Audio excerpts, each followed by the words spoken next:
I would like to acknowledge the traditional custodians of the land we're gathered on today. We're both, Louise and I, coming to you from the Burrawang country, the peoples of the Eastern Kulin Nations, and I would like to pay my respects to the elders past, present, for they hold the memories, the traditions, the culture and the hopes of Aboriginal and Torres Strait Islanders people across the nation. Good morning. It's absolutely wonderful to see you all here today, and I am very excited that you have joined us for this interview with Louise Meadows, who is the Chief People Officer of Greater Western Water. And I'm particularly excited about this interview because often we have been focusing on thriving as an individual, but thriving is contextual, and it's a delicate dance between both the individual and their environment. And given that most of us will spend around 100,000 hours of our lives at work, workplaces are a really important context for many of us. And our guest today, Louise Meadows, is someone who I believe embodies that delicate dance between thriving at the personal level and the professional level.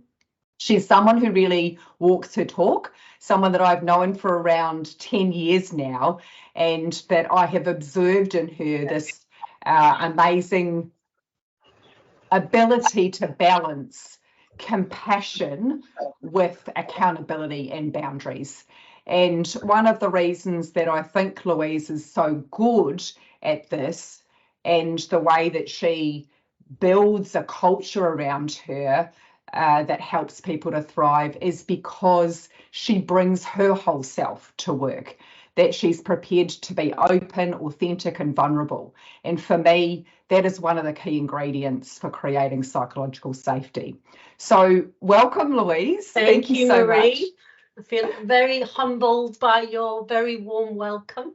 And I'd also like to acknowledge and extend my respects to the traditional owners of the lands of which we're meeting today.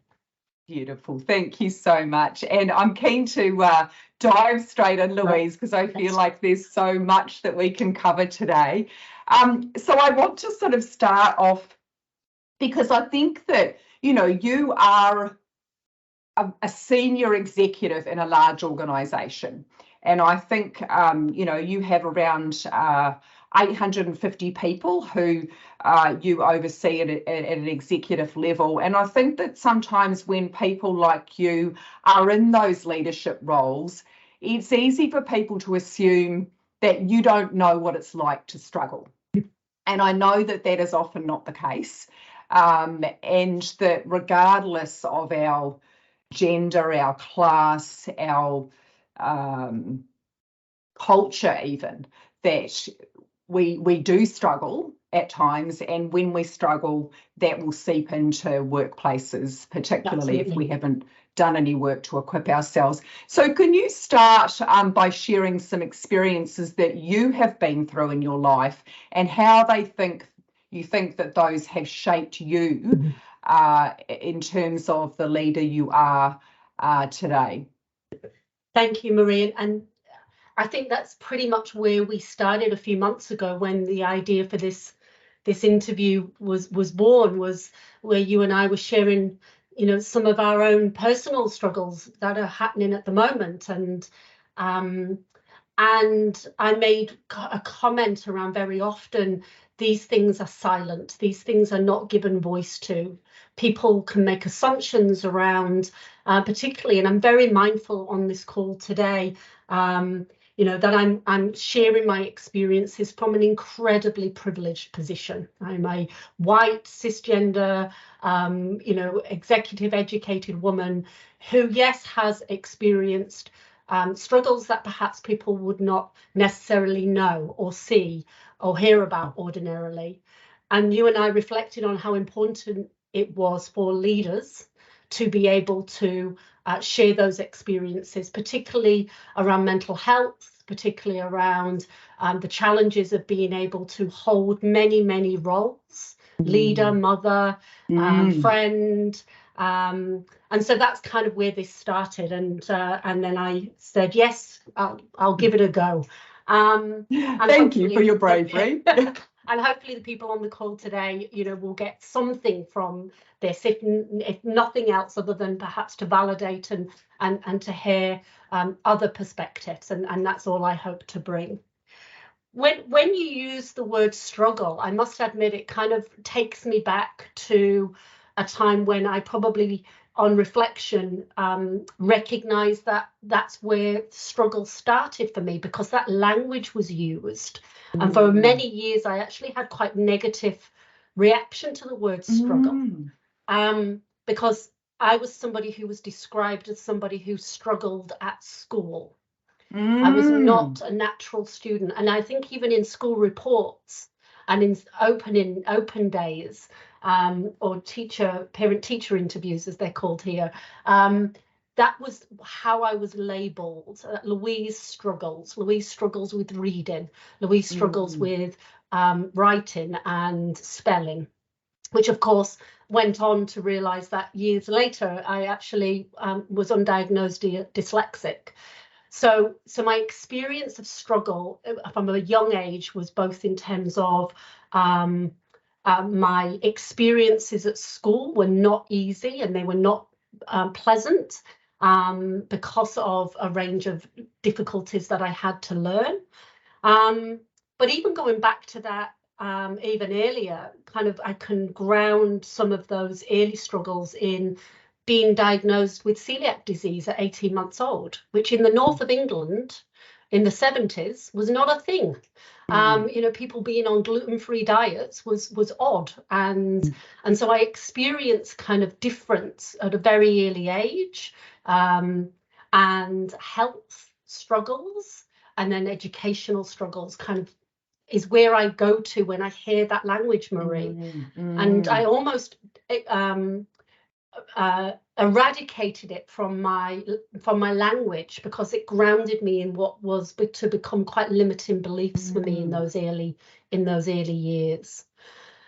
Luckily though, and as I think about that kind of the journey, and I know we've only got an hour, so and there's lots to cover, but whilst in those early days definitely struggled, but then realized kind of my journey is a series of kind of struggles and then thriving. So to go to the balance where, when I found my people at school, latterly in kind of the later years of high school, through musical theatre and drama, and I found my tribe and I found my people, that really did help me thrive in the latter parts of my school years. And you and I are both navigating year 12s at the moment. And so when I was leaving school and trying to work out who I wanted to be in the world, I also recognise now, looking back, that was a real transition and a struggle around those transitions. That will be a theme for today, I think, as we transition from school into early adulthood, working out who you want to be in the world. And for me, I knew that I needed to leave my hometown, Grimsby. I knew that I needed to find some way of establishing myself in the world, doing so from a position where I didn't know who that person was. And the path that I thought that I was going to take in relation to being in a long-term relationship in those early days in my late teens, that ended, and then all of a sudden trying to find out who I was going to be on my own. And those lessons that I see now as taking responsibility and accountability for your own path, your own happiness, your own journey, was absolutely born in the first 20 years of my life. Yeah, wow. And I know that, you described that sort of that early struggle, but life hasn't really been super easy since then. And I think it is interesting to consider the language you use. And thank you for sharing that kind of reaction that you have to the word struggle. And I remember a beautiful woman coming to watch the How to Thrive film who had been in Poland in the time of war and being a sort of post-war baby, and she watched the How to Thrive film, and she said, all my life people have said you are a survivor, but from this moment forward I want to be known as a thriver. And so I think that there is something really important about the language we use, and maybe for you as well, you know, with things that you've been through, maybe it is that you're a thriver rather than someone that is defined by struggle. And so I know that, you know, struggles didn't necessarily end there for you, and as you have gotten older and become a parent and navigating kind of, you know, some relational challenges, and you've done that still in the context of being in a workplace. Yes. Could you share with us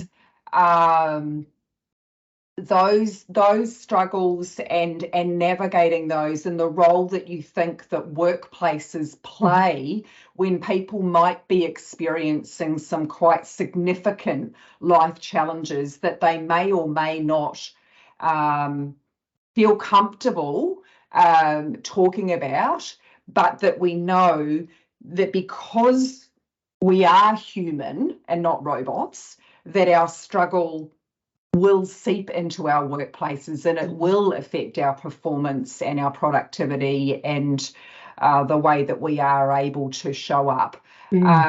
What are your thoughts around the workplace role in supporting people like that? So I think I'll start by saying that, of course, you know, what happens at work impacts what happens at home, and what happens at home impacts who you show up at work. And very often you don't see that those two worlds, you know, are constantly blending and constantly trying to work out. And I've had times where work for me was incredible, was my safe space, was a place that I went to where I could be actually my best expression of myself, because I was the person that I was presenting at work was this very capable, credible senior leadership. This is in my banking days, and my workplace and my colleagues were a place where I felt that I could be my, you know, my best self, because at home things were really difficult, and I wasn't always feeling safe at home. And was dealing with a range of really challenging situations that most of the people at work never knew about.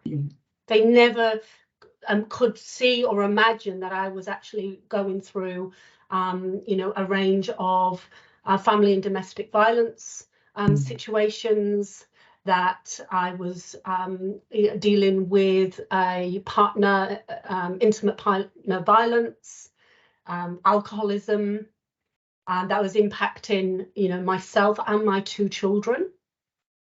And work was my safe haven. And I think for a lot of people, I know in our organization, you know, in the pandemic, actually for a lot of our employees, home was not safe. Work was the safe place. Equally, and how quickly it can flip, right? Because at that time, if I remember rightly, you know, another transition was occurring in my workplace. So going from being somebody who was, you know, at the top of their game with a range of changes and in context in my workplace meant that at exactly the same time my marriage was coming to an end, I was finding myself at the end of what had been an incredible career of 13 years in the UK and here in Australia with the bank.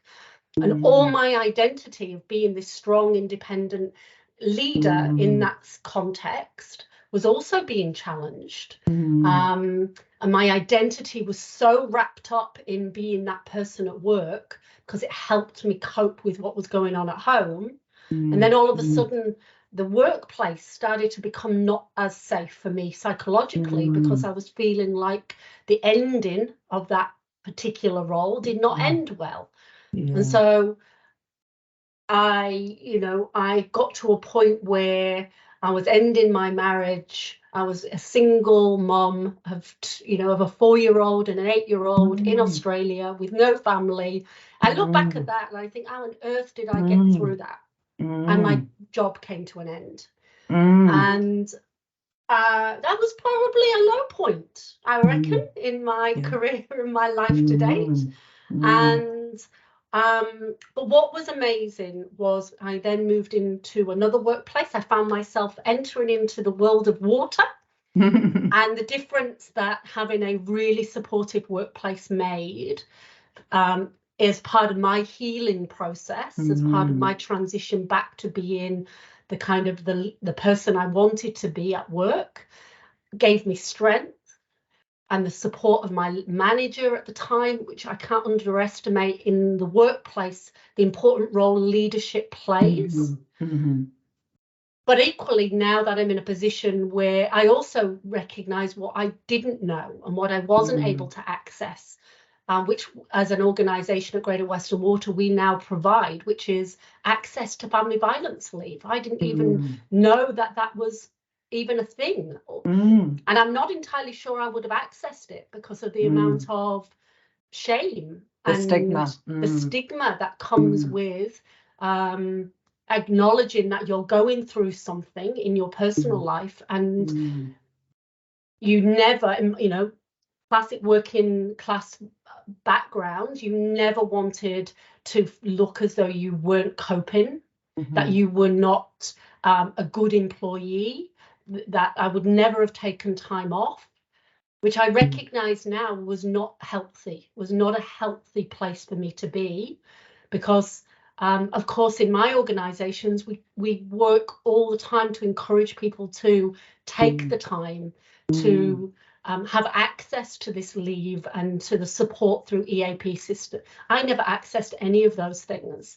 And I do wonder why. And now, of course, in this role that I am accountable for health, safety and well-being, I have a tricky relationship with well-being in terms of what I model and what I advocate and how I absolutely wholeheartedly believe is a really important role to play and access. This is my own individual, little voices that we still have.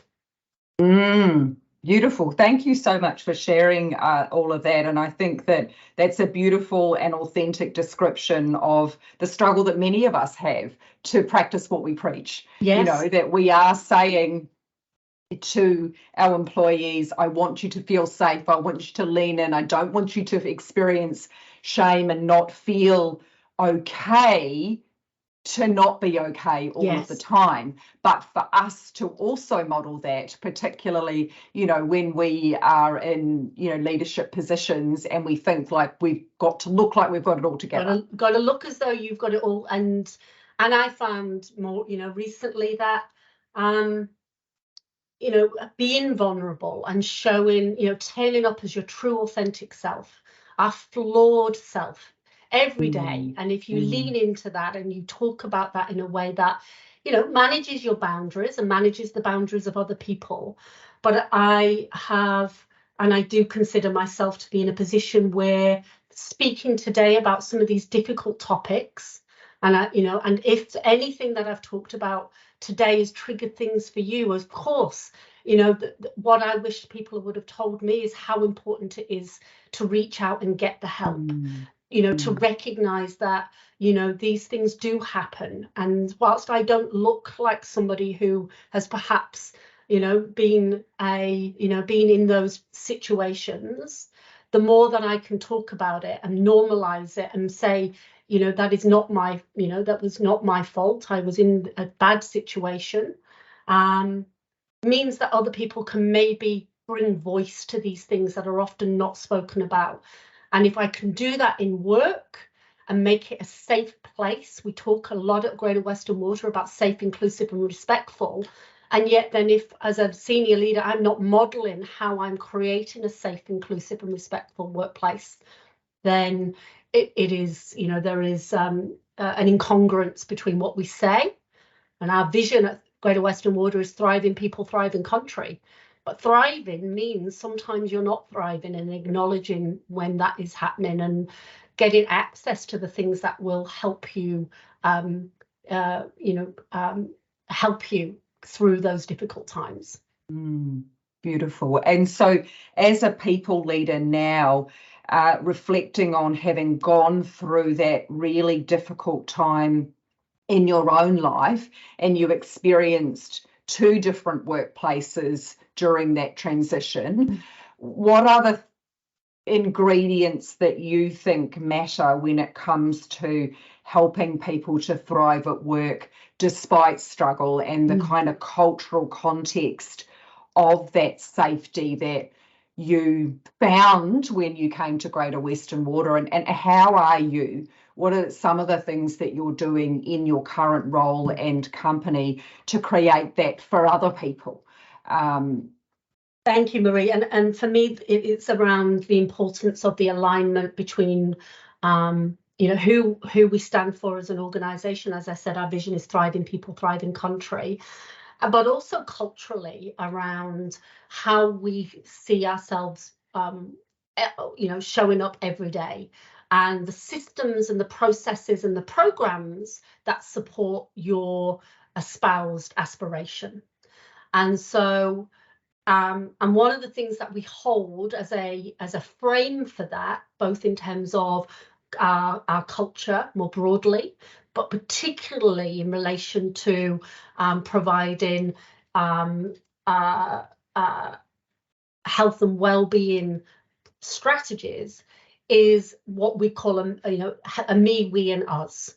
So very or healthy individual, healthy business, healthy country and environment, because those things are all really important in the system. So me in the system as an individual needs to take accountability for my own mental health and well-being, and it starts very much with that individual accountability.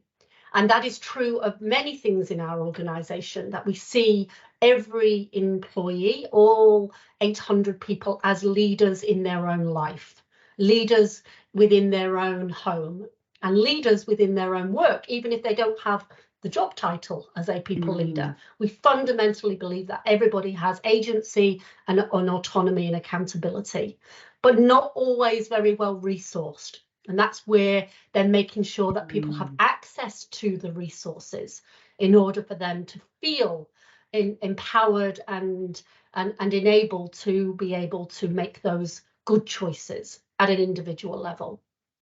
But it's not all about the individual, because we operate in a workplace where there are teams and where there are interdependencies on getting work done. We are all part of organizations that are servicing customers, being part of the community, making profit if you're in the private sector. So of course, what works for an individual might not always work for a team. And so the concept of me in the we and the we of us is really important, particularly to help people thrive. People are social beings.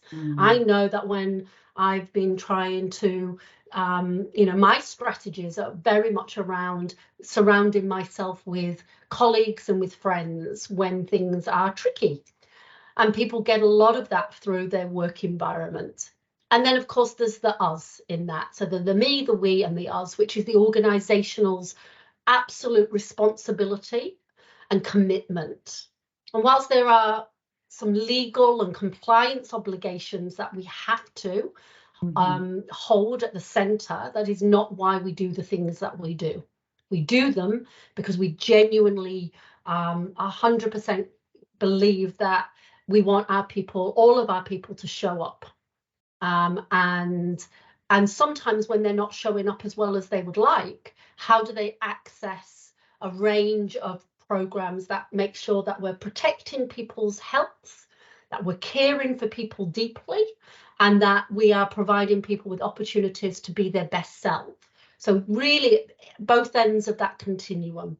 Because when people sometimes are ill or do, have a range of issues, then that's a very different set of solutions to somebody who is looking to try and take their next step and in the organization, for instance. So it's not a one size fits all. It's way beyond, you know, the fruit baskets and the gym memberships. It's quite tailored, very bespoke, recognizing that you know, we're all so different and need different things at different stages and phases of our lives. Thank you so much. There's so much in that as I listen, and very aligned with what I think as well, in terms of that tricky balance between both the workplace and the individual having responsibility for this. And I think sometimes we fail to see that how do we not just put all the responsibility on the individuals, nor do the individuals expect that all the responsibility should be on the workplace. And I think, you know, that is something hard to get right. And it's fantastic to see that, you know, you and some other organisations that we work with are really evolving their thinking away from just that end of supporting people when they struggle, or as I say, you know, when they're drowning, you know, fishing them out of the water. And it might be EAP, and it might be mental health first aid, and it might be sort of, you know, catching them when they're drowning. But there is that other end, isn't there, of teaching people to swim before they get in the water. Yes. And so, you know, what are some of the things as your organisation kind of evolves that health and safety agenda? And I heard you say that, you know, particularly now with the new psychosocial hazards legislation, I think that there is a reaction to want to go back to controlling the risks, and, you know, recognising respond to risks as a kind of fear reaction, because workplaces are now being held responsible for mental health the same way they are being held for, you know, for physical safety. And that's a big, new, frightening kind of prospect, isn't it? And so how do we hold that balance between recognising and respond to risks, but also building the resources of our people? And what are some of the things that, you know, your workplace is putting into place around that more sort of, as I would call it, kind of educating and equipping people with the resources for a time they might need it? And as you say, people wanting to take that next step because they're actually fine right now, but they could move from functioning to flourishing, and they could also be equipping themselves for a time where they might not be fine.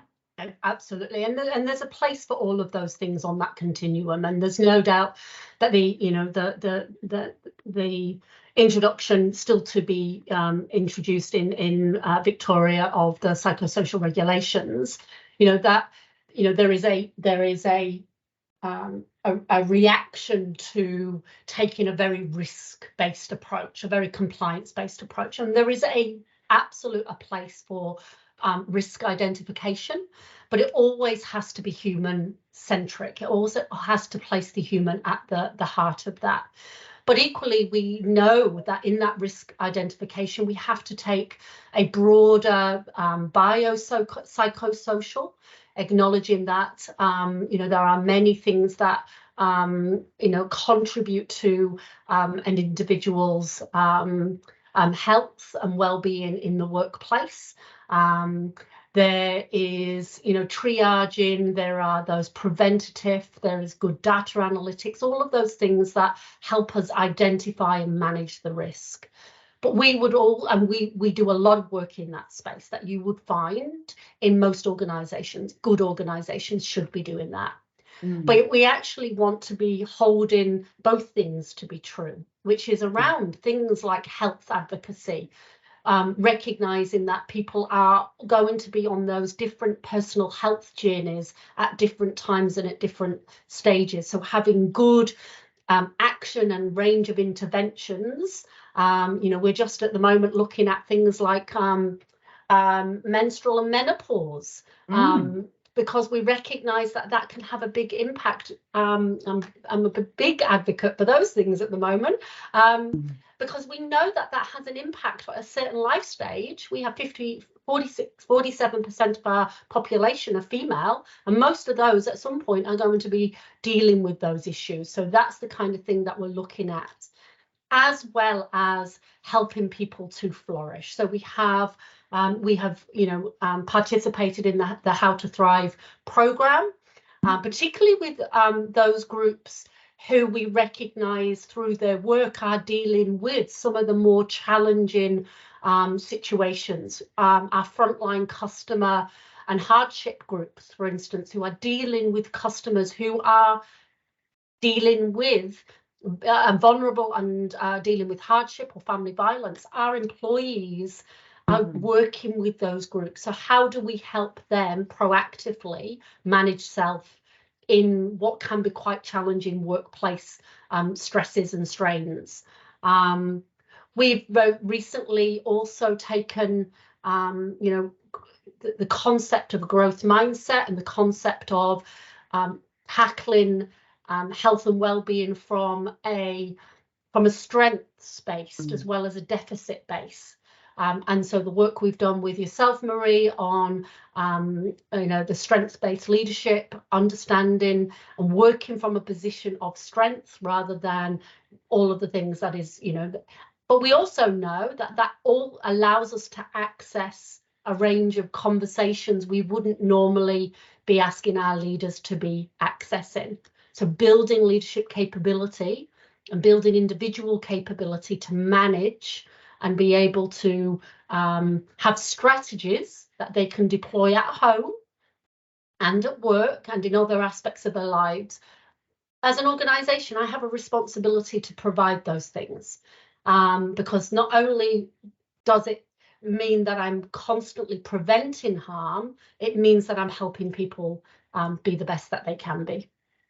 So you see then that there is a kind of an education role that workplaces have around thriving, because I don't know that we would have thought that absolutely 5 years ago, 10 years ago. Yeah, and so that's why that balanced approach is really important, recognizing that we're all going to be in the surviving through to thriving continuum at any point in time, and all of our employees will inevitably be on that continuum. So you can't just manage at the compliance, deficit, ill health end. You have to be working with people to access and find good ways to continue their healthy journey, both physically, mentally, spiritually, financially. All of those things make up a healthy workplace. Beautiful. Thank you so much. I think that's such a beautiful description of a really evolved approach that you and your team at Greater Western Water are taking. And I do love that, that work that, we have delivered the How to Thrive program in your workplace, and also a particular focus on strengths workshops with leaders, and that I think does help that cultural level lens of focusing on what is strong rather than what is wrong. And as you say, we kind of need to have both of those things. So for you personally, Louise, what does thriving mean for you? What does that look like, and what difference does it make for you personally and professionally when you are thriving? So three things I think are really important. Feeling connected to something bigger than myself, I've recognised in the last 10 years, is really important for me. So working in a really purpose-led organisation, doing work that I feel makes a difference. If I can make a difference to the 800 lives of people who come to work at Greater Western Water every day, and the role that I play as Chief People Officer to make a difference even in the smallest way, provides me huge meaning and purpose in my life. I can't underestimate in terms of being able to do something that you love. And when I haven't done something that I've loved, there is a direct correlation with when I've not been at my best. So that's the first thing, and that doesn't have to be work, right? There's also about connecting yourself to things that are important to you as a human being. I work a lot and advocate for all things women in leadership, gender and diversity. All kinds of diversity and inclusion is really important to me, and I do that in my work and I do that in my outside work. So doing things that are important to you in your community, at work, in your family is number one for me. Yep, that sounds good to me. The second thing is recognizing that, not everything works. I have tried meditation. I have tried mindfulness. I'm not very good at it. But I keep giving it a go. But what I do find is my meditation is finding something that works for you and not feeling like, oh, I'm a failure because I can't meditate or I'm not very good at this mindfulness piece. But what I do is I'm a big journaler. So I write, and that's actually what I've realized is my meditation. Yeah. By writing, by documenting, by, just having a way of getting out my own head is a really important part of my process. And I've been doing that for years. And funnily enough, I was reading some diaries recently because I've kept diaries from, when I was 13, 14, and recognized that I didn't realize that's what I was doing. I was processing. What my feelings in a way that helped me get perspective.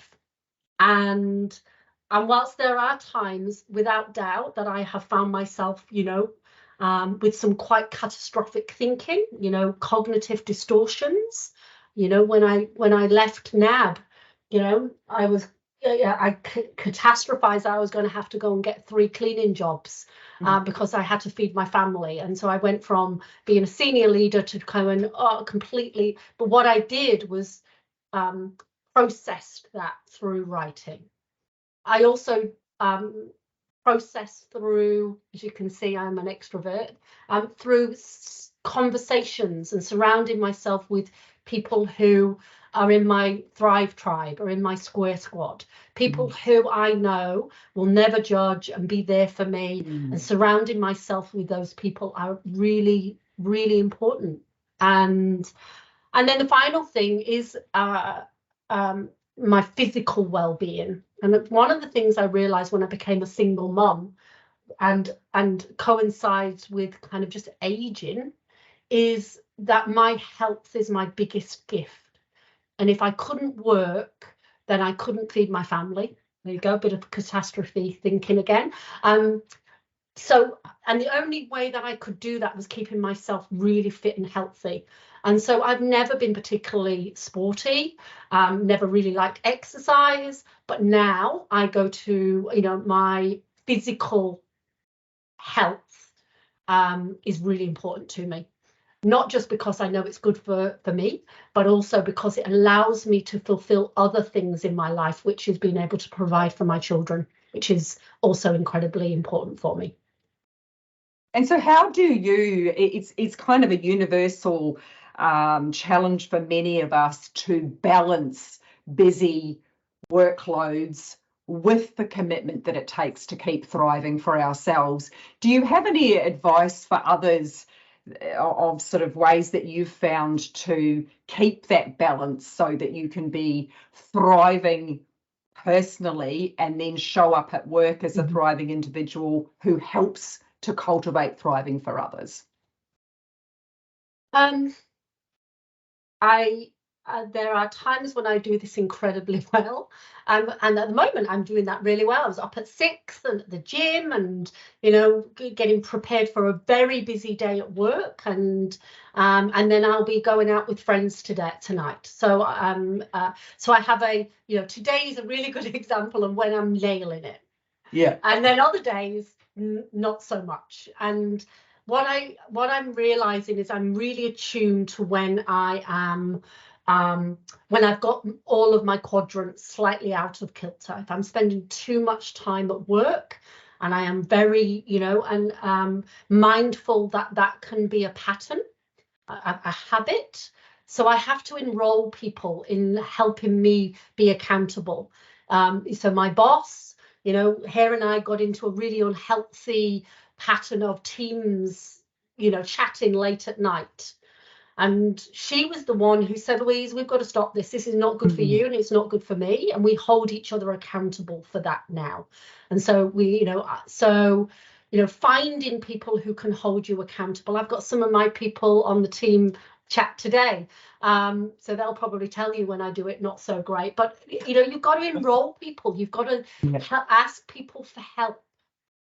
Yeah. I underestimate how important it is to ask people to help, to say, I'm not going to be very good at this. I'm struggling to get balance. Help me, hold me accountable for the things I know I should be doing. So being aware of those triggers when I'm spending too long at work, or when other things are not quite or I'm, which inevitably means the moment that happens, my exercise gets compromised, my time with my family gets compromised. And so I have to enroll my children in that conversation as well, now that they're not adults, they're young adults. And they'll say to me, Mom, get off your phone. Be present with us. And so that's a trigger that immediately means, put the phone down, be present at dinner, all those things. So I think ask for help, enroll other people in your journey, be attuned to your own triggers of what does, when you see the spiral, and often you can see it right in front of you happening, and finding ways. I have a phrase called to intervene in your own drift, because these things drift, and before you know it, you've not been to the gym for 3 weeks, or you haven't had a family dinner, or you've been spending longer and longer at work. So intervening in yourself is really important, and giving people permission to intervene in those things. Oh, that's beautiful. I think that's such amazing advice, and I think the unspoken thing about that is that somewhere along the line you learned to give yourself permission to prioritize thriving. Yes. And I think that some of the time I work with people who are not there yet. Was there, just sort of as a final thing, because I'd like to open up to our audience for questions. So if any of you are listening and have got questions that you're bursting to ask Louise, maybe start putting those in the chat box, because we'll go to that next in our final 10 minutes. But was there a pivotal point for you where you did realise, or has that always been present for you, that you realised that you kind of, so to speak, needed to fit your own oxygen mask first, and how important that is, really, that you look after yourself and help yourself thrive? I think, reflecting back, and whilst it didn't always possibly start from the best place in relation to, there was no room growing up to not be coping. My parents were, you pulled yourself up. You always thought of other people who were in worse situations. There was a time, limit on how upset or angry you could be in our house. It was like, well, that's enough. Pull yourself together. And so whilst that is not necessary, I wouldn't be advocating for that now, but there is something to be said about the importance of recognizing that you do have to sit sometimes in the discomfort and the yuckiness of it all, but not to wallow there. And whilst in those days it was my mum who used to come in and barge in and go, that's enough, get up, get on with it. It's now, how do I intervene on those things? So I didn't recognize that was something I was doing. When I was finding, those difficult times in my life, I was had my mum going, right, that's it, Louise, pull yourself together. I pivoted that now to recognize that sometimes you do have to allow yourself to heal. You have to allow yourself to be present in your discomfort and in your hurts and in your trauma, but also recognize that and that you're not the only person who can help you out of that, but you are ultimately responsible for the choices that you make. And and it is incumbent on me to do that for myself first, second and third, because I cannot be the amazing mum that I want to be if I am not the best person. And you know, that juggle about, you know, I've worked full time all my life, and I've always said to my kids, I am a better mum because I am doing the things that I love outside of being a mum. Now that's just for me personally, but I talk about that as being something that is important to me first, second and third. That doesn't diminish the important role that I have in other parts of my life. But that is a really, you know, and I think it was at that moment where I didn't have a job, I was really working out who I wanted to be in the next phase of my life. I'd come through and survived some fairly horrendous family violence situations. I was at rock bottom, Marie. You know, I was, you know, the worst, you know, at the depths, and I had to find a way of working through how, because that's not where I wanted to be. So I had to find a way of putting my own oxygen mask on, and working out how I was going to turn that situation around. Nobody was going to do that for me. Amazing, beautiful. Those are hard-won lessons.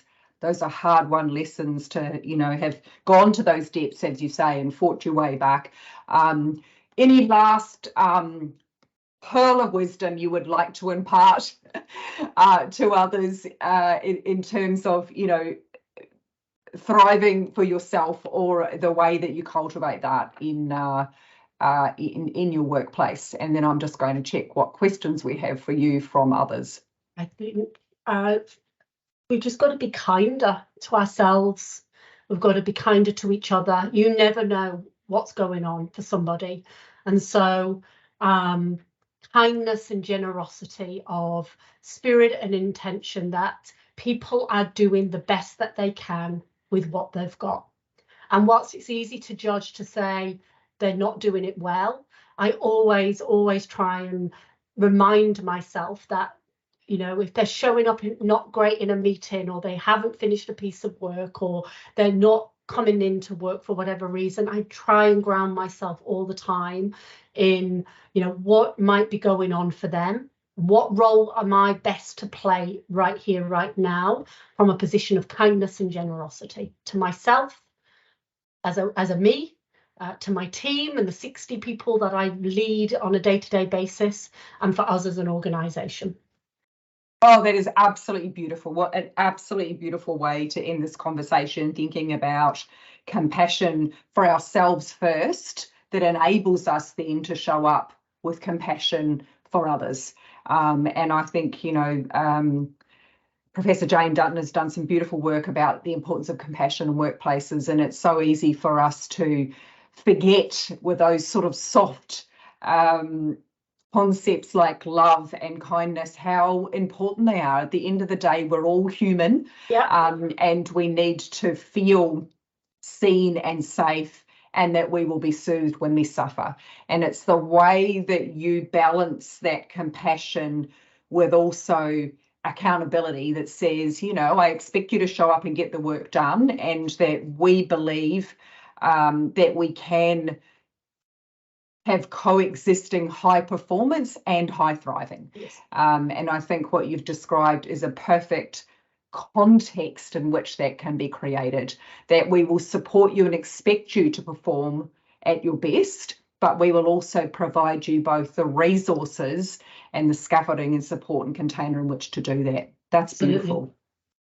Beautiful. Thank you. Now, I see a question here from Wade that says, Louise, do you find that your staff appreciate you more for having this connection with them rather than if you were the standoff executive? Do you think that gets better engagement from your team? I have some of my team on the call, so maybe they can answer, but I genuinely believe so, and I would not be working where I am and doing what I'm doing if I could not do that. I'm not going to spend the hours that I spend at work if I could not be my quirky, funny, serious, kind of self. And I genuinely believe, and I see it every day in the engagement that I have with everyone in my team. And that doesn't mean they will always like the things the decisions that I make. I'm not here to do that. I'm here to be able to provide an environment that is, creates clarity, ensures that people are working in a safe and trusted environment. And I think I do that, and my intention is to do that. Do I do that always really well? Perhaps not. But a little story, yesterday, one of my team members came up and we were having a conversation around wanting to recognize some of the things that are happening in the world at the moment, whether that be some of the conflicts that are playing out in Israel, whether it be the referendum, and my passion to try and put that on show. And one of my employees said, Louise, we've got to make sure we're always holding a balanced view. And so being able to talk truth to power, truth to authority, and say, I actually think that's not a great idea, means that they feel safe. And that's a little proof point for me that I am doing the best that I can with what I've got for the people who work for me. And I love that answers your question, Wade. Yes, yeah, beautiful. And lots of your people are coming in and saying that they absolutely do. And I think that that authenticity of saying, I am perfectly imperfect, enables other people to feel that they can also be perfectly imperfect. And for me, that's the essence of creating safety. I actually wish that more executives would take a leaf from your book, Louise, and show that they are not perfect. I absolutely, because we're not. And I think the more that you can point to those things, and the more that you can, show that I am just learning every day, and I'm evolving as a human being. And I'd like to think that I've got some wisdom in my, my midlife, but I also am very acutely aware of the fact that I do get it wrong and can be clumsy, but it's always comes and with a learning growth mindset, and I am very lucky that I get to work with other execs who are showing up also in their beautiful flawed self, so which can also make for some quite amusing executive meetings at times as well. So you mean you have fun at work as well? But you know what, we have a lot of fun at work, absolutely. Oh, I love that. I love that. That's beautiful. Do we have any other questions that people are keen to ask Louise? Please feel free to either put that in the chat or to ask verbally.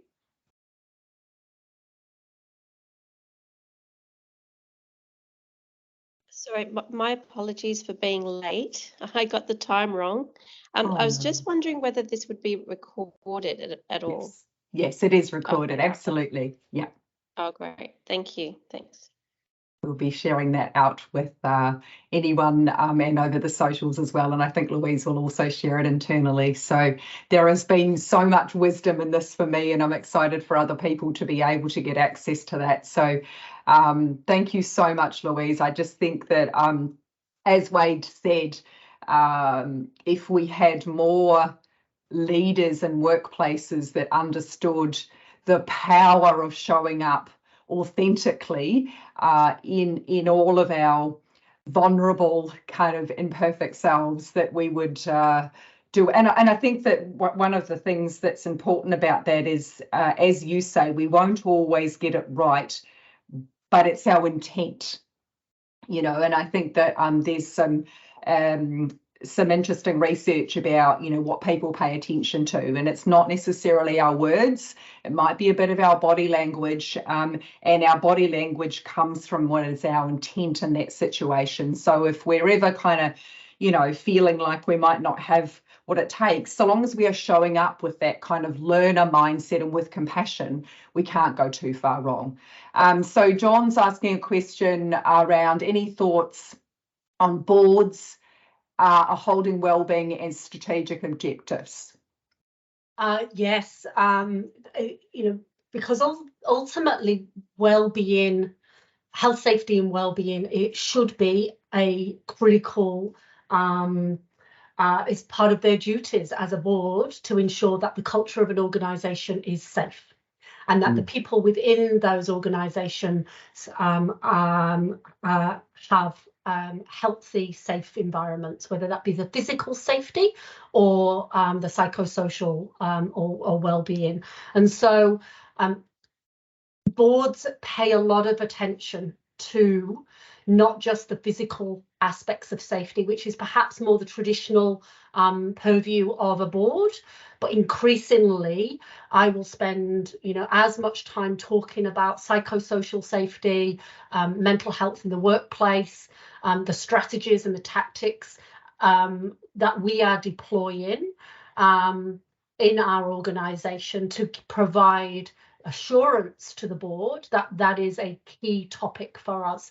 And at Greater Western Water, because our vision is around, is thriving people, thriving country, they are also accountable for making sure that we are actually living our strategic ambitions aligned to vision, and that we're kind of putting that on show, and we're implementing that in a systemic, long-term strategic outcomes. So we talk about that all the time at board. So can I just maybe ask the question again, because it sounds like you're in a great place with great support. I was probably thinking about boards more generally, because my experience has been that it's still kind of given lip service unless there's some incident where they have to pay attention. So it's and I was just wondering whether you had any insight in given your role in NAB and Western Water here. Yeah, no, look, you're right. We were talking, the very worst possible scenario, of course, is that a board is only becoming interesting when there's a fatality in your organisation. The reality is, I agree that very often that is the case, and I would be naive to suggest that that is not the case in some organisations, particularly where decisions around profit and decisions around investor, although again you can see a shift starting to occur in terms of the investor community putting a greater emphasis on health, safety and well-being. Very often it's driven by regulation and legislation, which is, again, if that helps, if that kind of gets the dial moved slightly, then that's okay. But there needs to be a greater commitment to, beyond compliance, and perhaps some boards would still be, wise to be thinking about those things, beyond what is their legislative fiduciary duty. Yeah, cool. Thank you very much, Louise. Thanks, Marie. And maybe there's a role for us in educating our boards as well. Sorry, what was that? I know from the point of view of AICD as well, and Louise, you probably have seen stuff from them about it, but they're also pushing a lot of the mental health and wellbeing and stuff across boards as well. Yes, yeah, absolutely, yeah. I'm conscious of the time, and I just wanted to say a huge heartfelt thank you, Louise, for joining us today and for your really brave, authentic sharing, and for opening up with us today, and in so doing modelling to us the ways that we can do that, and knowing the impact that creates for other people feeling safe to do the same. So thank you so much. Thank you. It was Thank you for making it safe for me. Yeah. Generous of you to give us your time and your wisdom, and I'm sure, as you say, that it's meaningful for you to give this to others, and so thank you for that gift. And I'll look forward to hearing any comments that people have in our socials as we share this out as well. Thank you so much, everyone, for joining us. Thank you, everybody. Thank you, Louise.